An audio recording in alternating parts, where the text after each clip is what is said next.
Letters from across China pile up like a mountain. More than 10,000 of them collected in just a few years in the 1990s. They are petitions from victims of war, people taken to Japan as forced laborers, families torn apart by indiscriminate bombings, and girls as young as 16 raped by Japanese soldiers.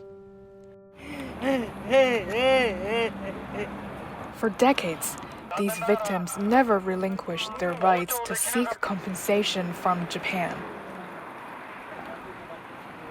And in one modest Beijing office, that effort continues quietly, persistently, and against enormous odds.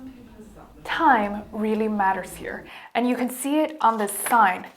It shows two Chinese characters mean change on horseback. Put together, they form the phrase, change at once. It captures the pressure and urgency people feel in this place. The group is called the China Federation of Civil Claims Against Japan. Born out of a movement in the early 1990s, it argues that Japan must acknowledge and compensate Chinese civilians harmed during the invasion from 1931 to 1945.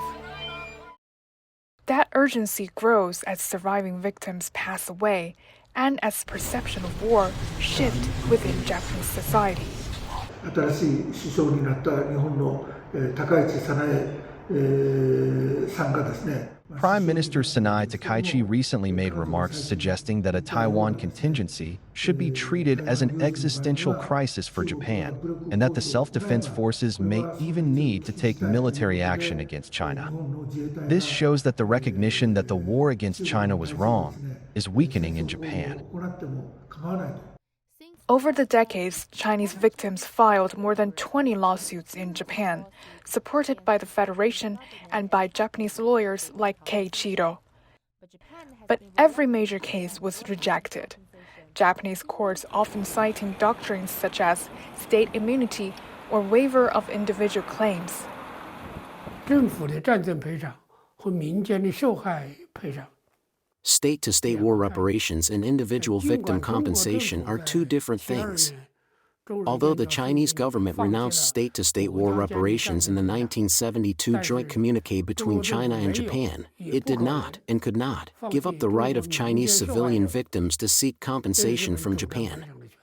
That is why, for all these decades, we have continued to uphold this right. A handful of cases did secure limited payments from individual Japanese companies, but always framed as humanitarian aid, not legal compensation. For the Chinese side, that distinction matters. 日中共同声明というのが中国との間で In the 1972 joint communique, Japan said it had deeply reflected on the enormous damage inflicted on China during the war. But in reality, since then, the Japanese government has not followed through, whether in confronting its aggression, addressing it in textbooks, or apologizing and compensating the victims. None of this has been carried out. Both Chen and Keiichiro have worked with Chinese plaintiffs for decades. They say that while legal channels in Japan are almost entirely closed, civil and political avenues remain. 所以咱们对着索赔啊，其实就是 At the heart of these claims is a simple point. Japan must acknowledge its wrongdoing.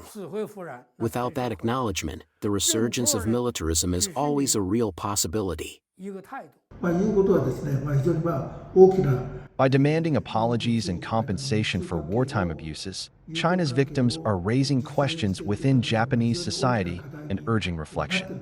And today, to prevent another war, they are still taking action.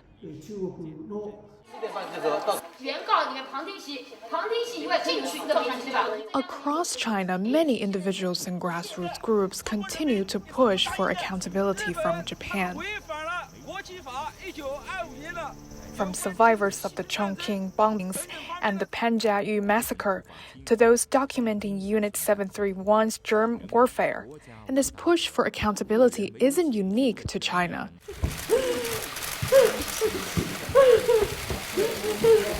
In the Republic of Korea and the Philippines, survivors and civic groups have also spent decades challenging legal barriers and pressing Japan to acknowledge wartime abuses.